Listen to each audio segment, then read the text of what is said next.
Indian sweets mark a festive occasion or a celebration, and muh meetha karo or sweet in your mouth is a famous phrase before somebody shoves something sweet and delicious in your mouth. Hi everyone, I'm Karen Ahmed, and today on Cravings Food Adventures, I'm going to show you how easy it is to make pedas in your own home. A peda is like a fudge, and like any recipe, there are so many different ways to make it. In this version, I'm going to be making a Kesar Peda. Now this means that this fudge is going to be flavored with saffron strands. I'm also going to be making it with a fresh paneer. Now this is going to result in the most delicious and freshest tasting peda you've ever had. I want to give full credit for this recipe to Manjula ji. Now she has a wonderful channel on YouTube, and I have been watching her for many years, way before I started making videos. I've learned so many neat tricks from her. We're so lucky that we have people like her that are ready to share their recipes with us so we can preserve our culture. The first thing I'm going to work on is the paneer. Now I'm going to get my setup ready. I've got a large bowl, and in that I'm going to place a smaller bowl, and on top of that I'm going to be placing a strainer, and in the strainer I'm going to be placing some cheesecloth. I'm going to heat up 4 cups of whole milk. It's very important for you to use whole milk in this recipe. If you use 2% or any kind of low-fat milk, you're not going to get the great results that you're going to get from the whole milk. Once my milk has come to a boil, I'm going to add a souring agent. I've got the juice of 1 lemon together with a little bit of water, and this is about a 1/4 cup. I'm simply going to pour that in, and immediately you're going to see the solid separate from the liquid. I'm going to strain that into my cheesecloth, and I'm also going to add a little bit of water. Now the water is going to help wash out the lemon taste from the paneer.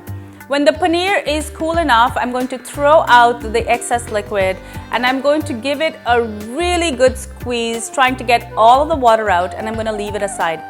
When it's ready, I'm going to open it up, and oh my god, look at this texture. It is the most beautiful creamy texture of fresh paneer.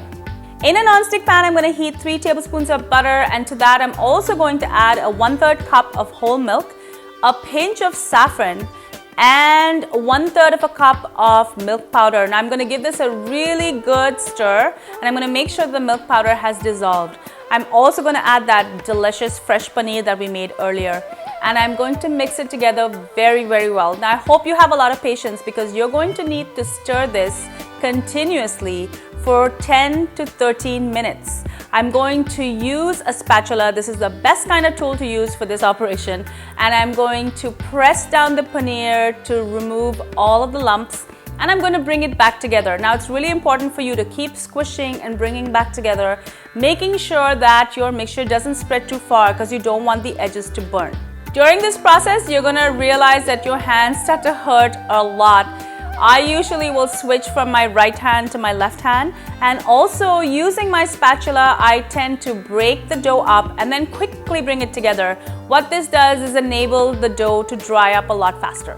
I've been working this dough for a long time now. I've been stirring and spreading and bringing together and spreading again, bringing together again, and now I've reached the 13-minute mark, and it's ready to be taken out. I'm going to take my dough out on a plate, and I'm going to spread it so it cools. Now leave this aside for about 10 minutes till it's completely cool.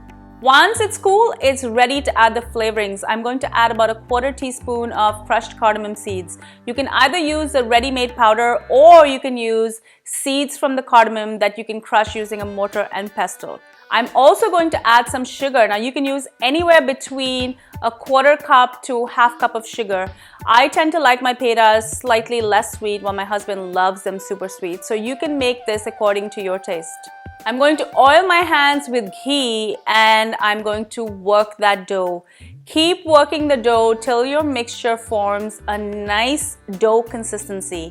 Then using a knife, I'm simply going to divide it into 8 portions, and I'm ready to roll these out between the palms of my hands. I don't have any peda mold, so what I'm going to do is just use the stopper of my pressure cooker that just happens to be the perfect size, and I'm going to make a little indentation in each one of my pedas, and I'm going to finish it off with a whole pistachio. If you can find superfine sugar, this is going to be much easier to mix in than regular sugar. This batch makes about 8 of the freshest pedas you've ever had. And if you want to try some of my other wonderful recipes, click here for my sheer korma or sevia recipe, as well as my stuffed dates. Thank you so much for joining me on Cravings Food Adventures. I do hope you enjoy this recipe and I hope you get to try it out for yourself. Don't forget, I upload new videos every Friday, so make sure that you're subscribed so you're the first to see them. Until I see you again, take care. Namaste. Bye.